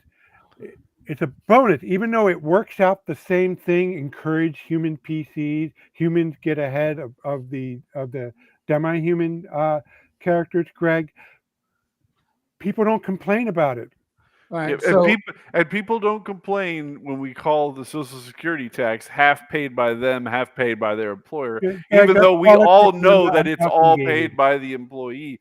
Well, That's I'm not you're equating just what I'm. hiding. You're just Well, hiding the math. listen, this is it's not even the math question. It's literally comes down to almost like semantics. It's like saying, "I wasn't fired. I was downsized." Yeah. You know, Whoa. Okay, so most the other cases you lost thing. your job. All right, but in this case, Rob's saying there's no level caps, but demi-humans are going to be stunted by 25%.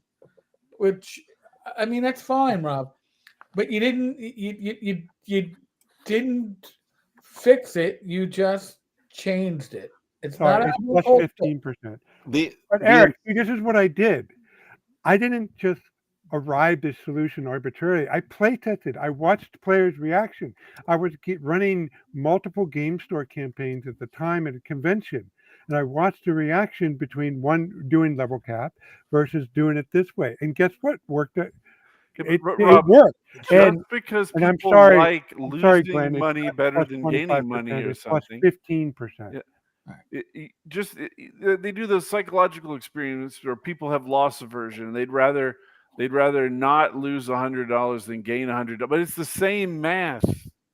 So like your only point is that this is fine. We're just going to trick them into not realizing that they're semantics. doing it. Yeah, I mean, I feel like you're basically deceiving them with the way that it's No, like it's a makes Rob's them note. feel like I it's put it in as a Rob's note. I tell them exactly what I'm doing and why, and everybody goes, "Oh, okay." Well, again, to me, it's semantics. I would rather be saying, all right, well, if you're human, you can put +1 to 2 of your stats because humans are superior. Yeah. But That's That why doesn't- humans that get like doesn't an work, extra Eric. You feet or still wind something. up, Yeah. you still get a party of demi-humans that way. I tried it. I tried that. What works is giving him plus 15 percent experience. Plus 5% didn't do it. Plus 10% didn't do it. Giving him attribute bonus didn't do it. But plus, when I did Have plus you 15 run this experiment plus your multiple prerequisite lifetimes? to give plus 20%, all of a sudden the adventuring, when players chose to make character, majority of the people played human. There were still elves, there were still dwarves, there were still halflings. There were still those players say, no matter what, I'm playing a dwarf. That's what I'm playing. I'm playing a gnome. I'm playing an elf. But Rob, there were players that were saying that with level caps. Listen, Bingo. listen. I am in Joe's campaign. I am a demi-human, right? I am a gnome. I get a 15% XP penalty. He didn't give you humans a bonus. He gave us a penalty. And you know what? I roll with it.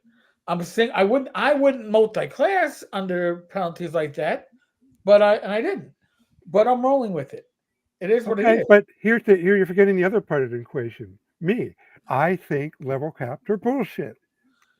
Okay, Well, Rob, Okay, I don't problem like them. I do solved, not like them people. aesthetic. I do not like them on a train. I do not like them on a plane. I will not play with level cap. Run a campaign with level caps. Okay, it may be partially irrational, and in the math that I did to fix my issue with not having human dominated parties may to you guys seem, well, what's Rob talking about? That is my aesthetic choice. And here's the thing, I don't hide it. I don't say it's a superior way. I just put in, when I write about it in my rule book, I just say, this is what I do. This is why I do it. And people, most reaction, not everybody, goes, huh, I can see your point. And that's what I'm going for. Fair enough. Well, if you incentivize it, I mean, people are going to be drawn to, if that's, people that want to, and I think that's probably why in 5e that humans are probably the most widely played race, is because it's incentivized that way. Yeah, they give sufficient bonus for humans. Right. With but if you look at, but too, if we watched, if Frodo could do what Legolas does, I don't know if we like that movie. That's another reason I did it this way. I did not want to give humans any special benefits in what they could do in game, other than they would have increased experience. So, in terms of capabilities, halflings in my Majestic Fantasy rule still have all the advantage you expect that halflings would have, and elves. Well, I didn't go the D&D elves route. I went the token elves route. So, elves in my game are really good. Like they're immune to disease, and plus they have the attribute bonus that you would expect an elf have. So all the races still have their distinctive physical attributes that people associated with that.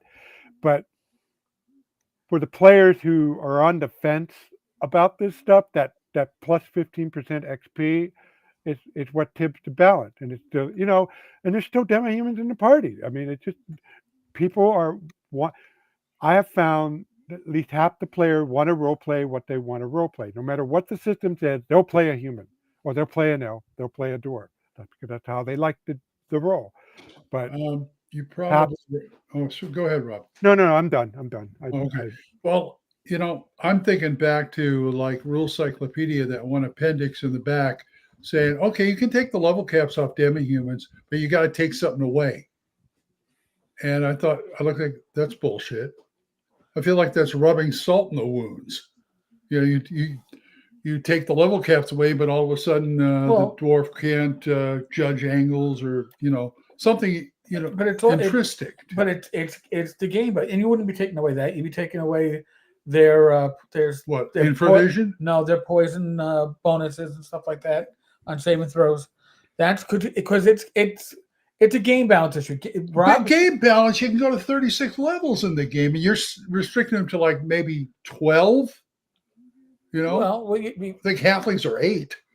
Well, I've never seen a legitimate campaign get beyond 10th level. We got to 20th when I was a teenager, but we were leveling one level per adventure. Right. Oh, well, if I can, Roger asked me a question. Do I cap all players at level 20? And well, in my Majestic Fantasy RPG, I don't have a cap, but I design my campaigns where, you're an apprentice at first level, you're a professional at 3rd, you're like a leader in your profession at 6th, and you're like a very important leader when you're at 9th, and you're Nobel Prize caliber at 12th. And but by the time you get to 12th, I mean, you're in rarefied air here. And most players stop. My campaigns usually stop. They've done what they want to do by the time they're between 10th and 12th level. Yeah. But in theory, there are some 16th level individual, and that's about it. Those are like once in a century Einsteins, but they do exist. It's just players don't really want to play that long to get to that level.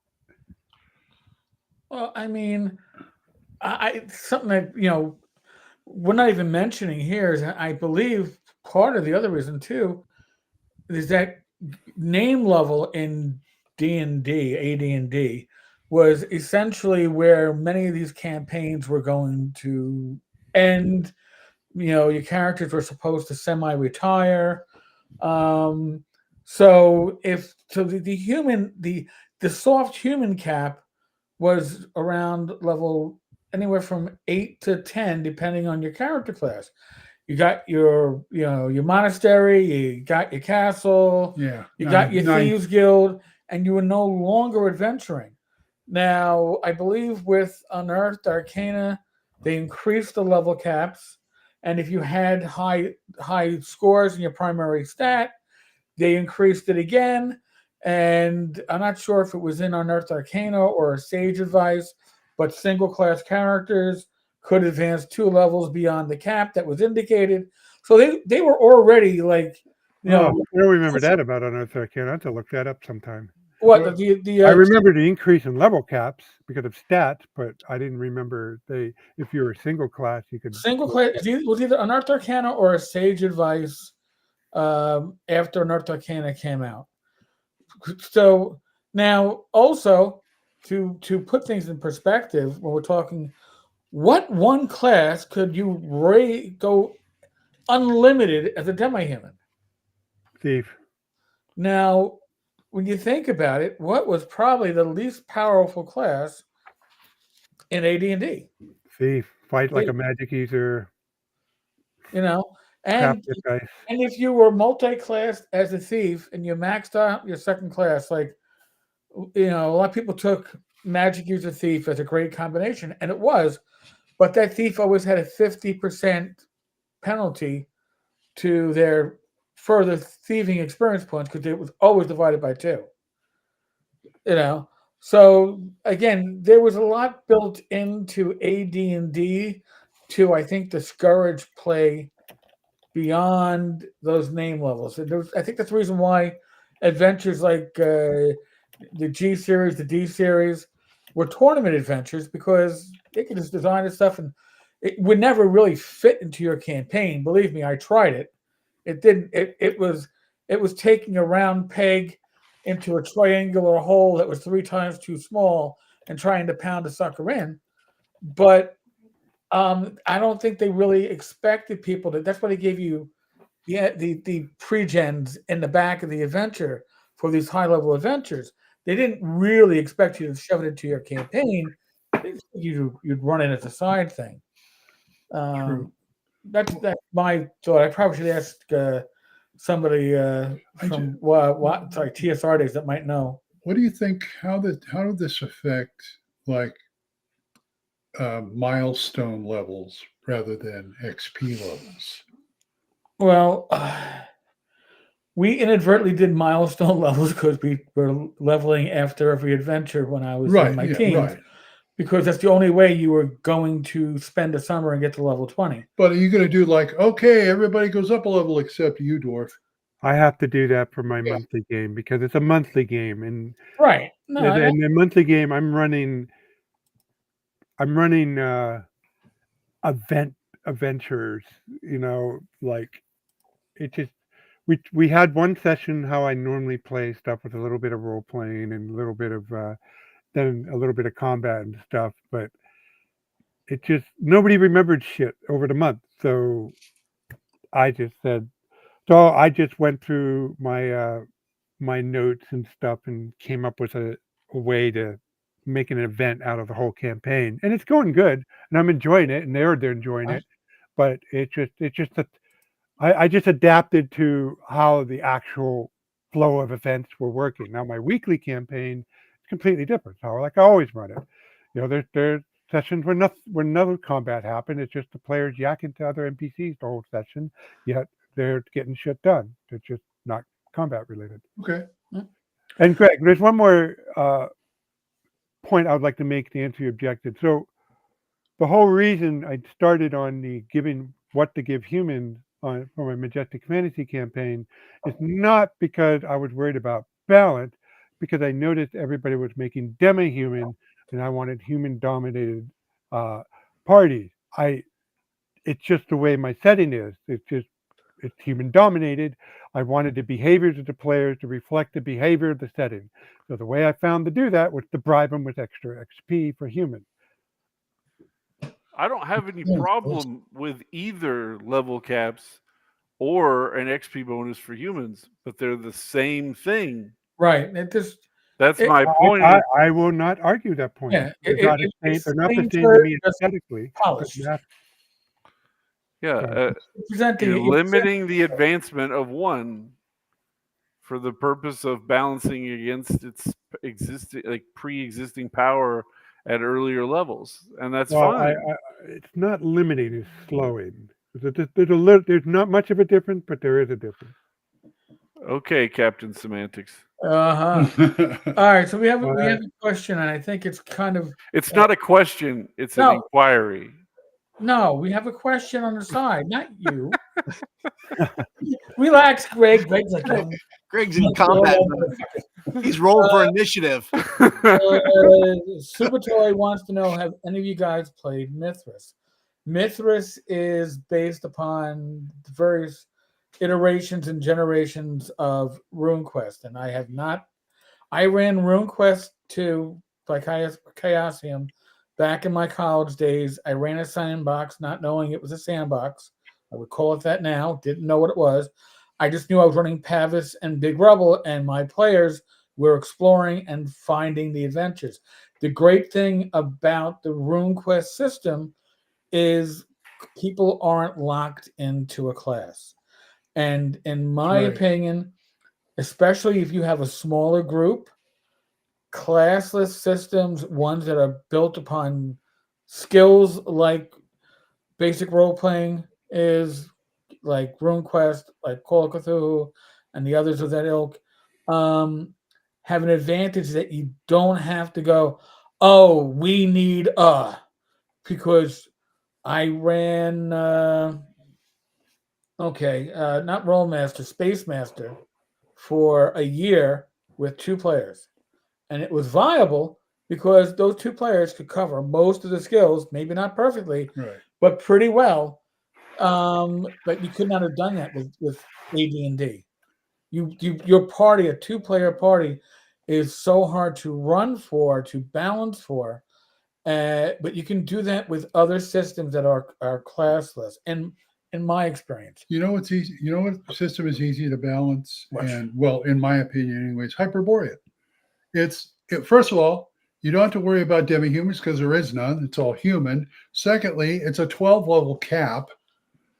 And thirdly, any kind of special abilities goes into the men, but it's all front loaded. You get things like, at 3rd level and 5th level and things like that. But you start off pretty strong. I mean, not as strong as say a 5e. You're not a superhero like a 5e character, but that makes it easier for people to cover bases because there's 26 freaking levels in there. And if you can't find what you don't need multi-class, you need dual class.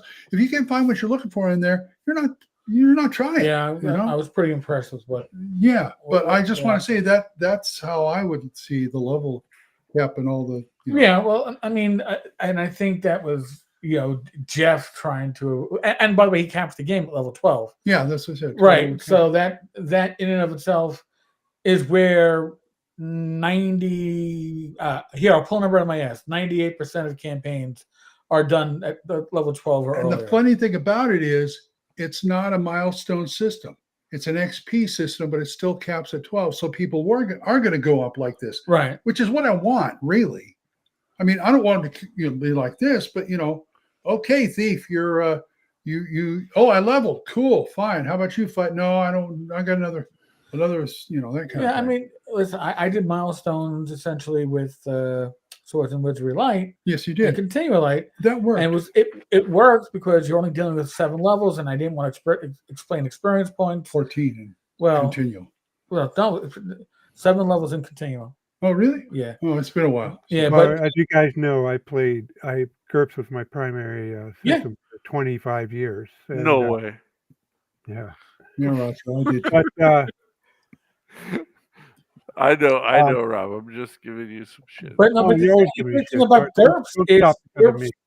GURPS, Anyway. you don't need a large party. GURPS is like other stuff. It's you can have one character filling multiple roles, and maybe not perfectly. Maybe your character is a more specialized, I don't know, 2e bard, which is again the jack of all trades, master of none. But GURPS expects that because of the power curve on it. Yeah. So, and the point I was bringing up the GURPS is that I like AD&D stuff. I didn't like AD&D rules, so I switched to Fantasy Hero. But too much of Champion DNA was still in that early edition of Fantasy Hero. They fixed it later, but they didn't fix it then. And then we found GURPS, and that's what we stuck with. Hey, Rob. So, go ahead. No. go on, dude. No, I love hearing champion stories. So, your Fantasy Hero always they could never get the magic system right. It's like every supplement came down. Oh, here's the next revision of the magic system. yeah, not until they did 5e. They didn't fix it. Well, Big Blue Book did, but 5e took it a step further. So anyway, but I always use it with D&D stuff. So my list of GURPS monsters was similar to what I used for AD&D stuff, and I still had dungeons, except they went a little bit different because GURPS is kind of deadlier than AD&D, where they were more like stealth raids rather than kick down the door and take out the monsters kind of raids. Hmm. But when it came back to writing for the OSR and my Majestic Waterland supplement, I was thinking, I listened to, read the blogs, and I finally get how to run classic D&D the way I ran GURPS, but if I'm going to do that, I'm going to need skills. And I knew people at the time, and still are, sensitive about skills. So I called them abilities. But the whole point was, when it comes to stuff out of combat and spell casting, you could be better at certain things like stealth, haggling, locution, legerdemain, which is what I use called lockpicking skills. And more importantly, you can customize your character outside of your class, just like you could in GURPS. Because the way it worked in GURPS, even though in theory you could take anything you want, most characters specialize because, of course, when you specialize, you become really good at fighting or really good at spell casting. But you take a stealth skill on the side, you take a lockpick skill on the side, you take a diplomacy skill on the side, and that's where you get your party can cover a lot of bases thing. And so I wanted to keep that aspect in my D&D game, and the solution to that is to add a skill system, but not like how RuneQuest or GURPS does it. No, I only had like 15 abilities or skills in my list, and they only cover the non-combat stuff. And with that, I'm happy. When I run D&D, I use my Majestic Fantasy rules. I'm happy with that. Works. That works. Whatever works.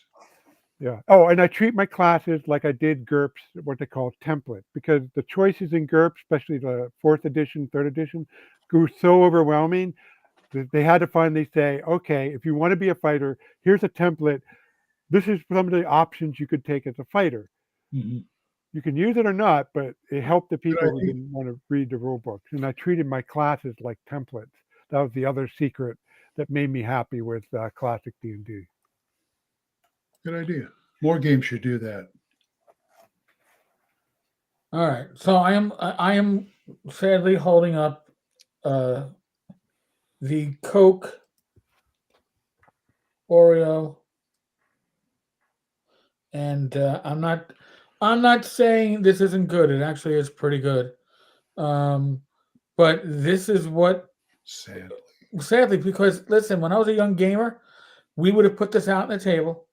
This shit would have been scoffed down. People would be, there'd be Oreo crap coming out of somebody's nose as somebody gets punched in the stomach, or you make a joke, or somebody dares them to drink a full bottle of Coca-Cola as they chew down the Coca-Cola Oreo, because that's kind of what we did. And just to kind of like beaver nuggets. They now have Oreo Coca-Cola Zero. I have not found it as a I think there's a reason why it's zero, because if they actually made this as like a sugared drink, the calorie content would be insane, because it tastes like pure chocolate syrup that's carbonated with Coca-Cola. Is that actually still zero calories? 0 calories. And Rob? Actually, I like chocolate Coke. Yeah, this now by the way, this is more chocolatey than the Oreo cookie is, which leads me to wonder if the same team that designed the cookie because I don't think they did. I don't think the people at Coke went, wow, Oreo cookies are black in color, but they don't really have this rich chocolate flavor. Chocolate, it isn't this like rich milky chocolate. This tastes like Hershey syrup, which should be a lot thicker than it is in this bottle, carbonated with Coca-Cola, and I don't know if I should like it or not. Well, if it wasn't zero, they'd have to put diabetes included on the label, probably. Again, I don't know if I like it. Well, UK, I got graduated very chocolatey. I thought I'd have to Heimlich you for a minute there. Oy. Oh my! It was like $5.98 at Walmart. chocolate shake without any of the shake. I mean, My first wife taught me about chocolate Coke, which is exactly that. The show is not sponsored by neither by Coke nor Oreo. We want to point that out. This show isn't not a, sponsored by us or no, Well, they have it at Walmart. that's where we got it. Yeah, That's I'd like where to we got take it. this moment to say I don't endorse this filthy blasphemy, but I will not attack you because I'm not a paladin. What's blasphemy is that? Right. So, by the way, with the cookie, which I'm not going to eat at the By moment. the way, I drink Pepsi. Yeah, Pepsi. That's even worse blasphemy, sir. So, I drink Pepsi Zero, Greg, so you're alone. Unless Chubby or I'm in Flint Atlanta, Fireforge wants to weigh the in. home of Coke. There will be no Pepsi. I don't drink a lot of soda. I'm a coffee water guy. So there you go. You made your save. I only drink Pepsi with the one with the real sugar. If you want real sugar in the Coke, you buy the Mexican Coke. Yeah. But so the red part of the cookie tastes like a cherry Coke, kind of. And this is a regular Oreo. And inside, the filling is slightly Crunchy. crunchy. It's like small pieces of Pop Rocks. If you leave it in your mouth, you'll hear the sizzle. It's really bizarre, and it's one of those things. If your adventurers found it in a dungeon, they'd be like, "Yo, just put it back." these are your rations. You have to take these with you. You have Oreos and There we go. Hey, Greg. Excuse me, Roger. Pepsi to me is better than Coke, unless it's a McDonald's Coke. This Those is so good. So good. Look, it's perfectly fine to be wrong. Oh, I accept that you've been Okay. wrong about quite a few Yeah. things, Rob. I still like you. Rob, I got your back. Now, Rob, I have been to the Coca-Cola place in Atlanta, and I'm not shy about trying some of the things there. It's not my regular, but there's some interesting flavors there at the old. We Oh, I've visited been there, yeah. South Carolina where Pepsi was made. So yeah, years ago I was in Vegas, and they had Pepsi. a Coke they still do. place where you could get like Coke products from around the world. Some of them were. Ooh. There was one from Africa that was a plant that I could not, and it was a Coke. It tasted. There's a banana Coke from Peru, I think it is. Oh, it whoa. You can it do that. tastes really weird. I feel bad for some of these countries because I think Coke. I don't know. I think Coke is screwing them over. I taste it and go, You think this is Coke? why would you drink this in this country? I don't know. It's our specialty. We thrive on it. And sometimes I drink Fanta Orange too, the favorite soft drink of Nazis. Well, that is true, actually. Come to Yeah. think of it. Yeah. Don't you want a Fanta? Fanta. No, I worked at a movie theater. I favored Sunkist. I worked at a movie I have to theater say, as a as a teenager, young man, I favored Sunkist as well. and they had the Oh, Fanta trailer on Sunkist, every movie for like a year. berry lemonade Sunkist is great. As a young man, this is a forgotten soda. Slice. I remember Slice. Oh, slice. Oh, wait a minute. Does everybody remember one of the original diet soda? Tab. Tab. Yeah. Oh my God. My Yeah. mom was a big fan of Tab. In fact, it's a joke among my oldest friend. They could still hear my mom go, "Rob, get me a Tab." And Well, I also drink RC. And in my part of the country, I can find Mr. Pibb. Makes me happy. there you go. If I have a carbonated drink, I tend to favor root beer, by the way. So if I have Oh, that yeah. as a treat, I will have cream soda or root beer, and that would be And mine. root beer? That's the best. If it's available, yes.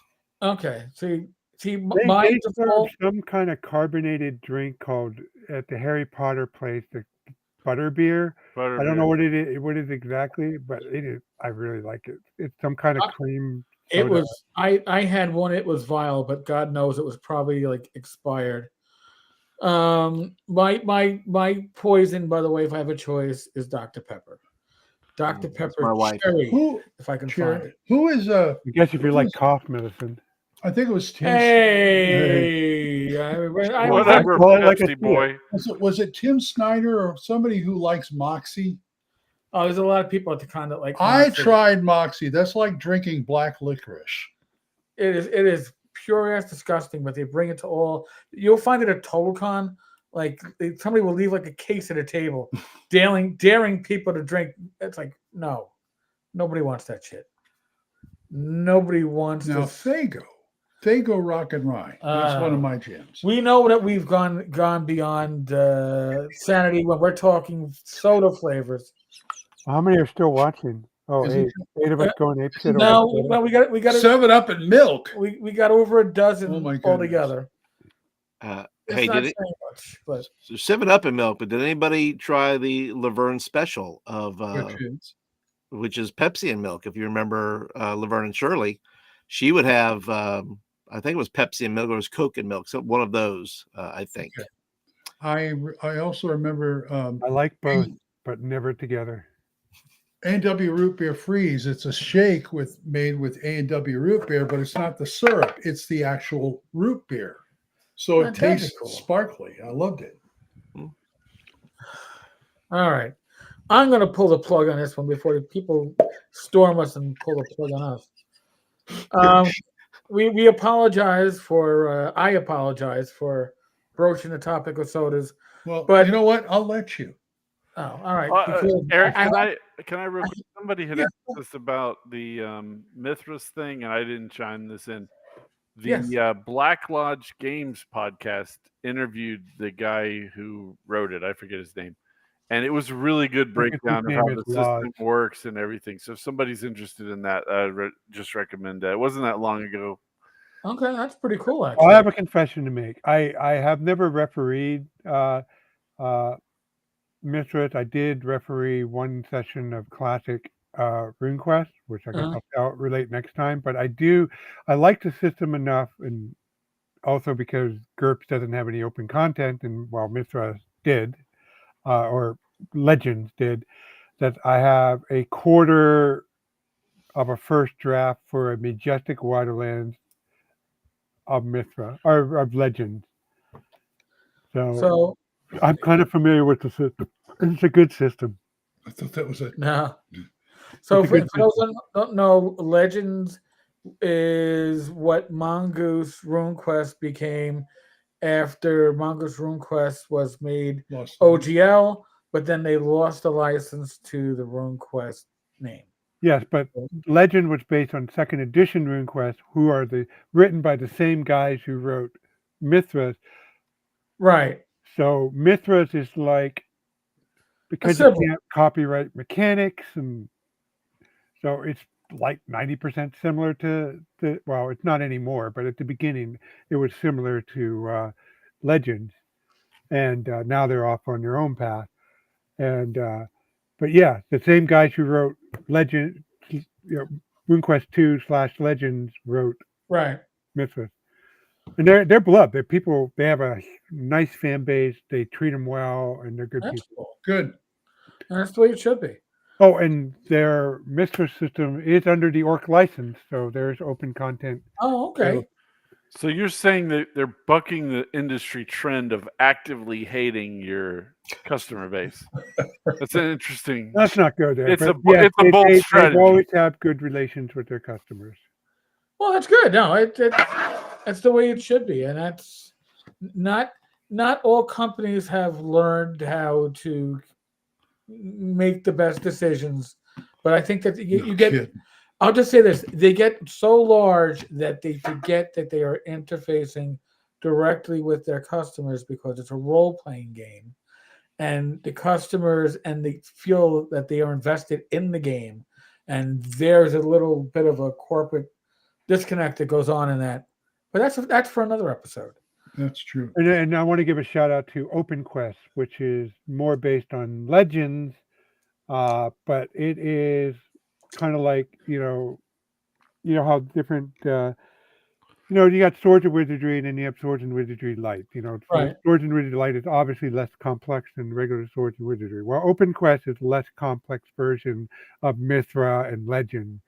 Like they don't have hit locations, for example. Well, yeah, But it's still a D100 system.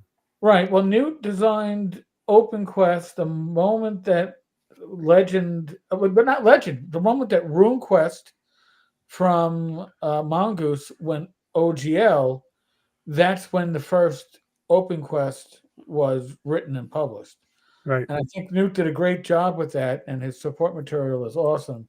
So if you can find a copy, I know it's up on DriveThru, snag it. It's well presented, and it's a very comprehensive yet easily digestible version of. I believe his version is licensed under the Creative Commons.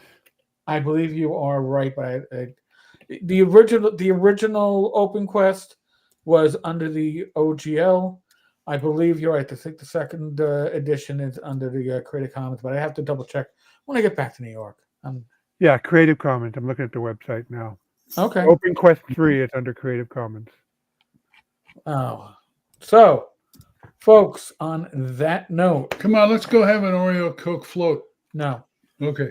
All right, sorry, I can't, and not with apple ice cream, which is what we got in the refrigerator. It's actually surprisingly good. Folks, thank you to Flint, Rob, Mr. Chubby Funston himself. Hey. Thank you to the folks in the chat. I've heard nothing bad about embedding the chat on the screen. I've heard only good things, and the lively chat certainly shows it. So, Thank you. We don't know what the plans are for tomorrow, so I don't know if Gamers Health is getting booted until Sunday yet. So normally it'll be tomorrow night. We'll know sometime tomorrow. We don't know. All right. I don't know. I will be recording hopefully Thacker's Hammer with Glenn and a few others on Brian, anyway. well, one other on Sunday, and That's a regular podcast. right, yeah, and there's I'm gonna be- running Acts 2 tomorrow night, but none of you are invited. well, and there should be an You're really going to have to work on that evil laugh, Greg. yeah, you can kind of felt Not doing it. Get the guy from Professor DM to do that, Deathbringer laugh for you, and it'll help you. But there will be probably most likely looks maybe I'll be able to make an announcement next week or two about another live stream I'll be a part of, but just teasing it because it's fun. All right, folks. On that note, be safe, be well. God bless. Good night, folks. Roll those dice. Roll them well.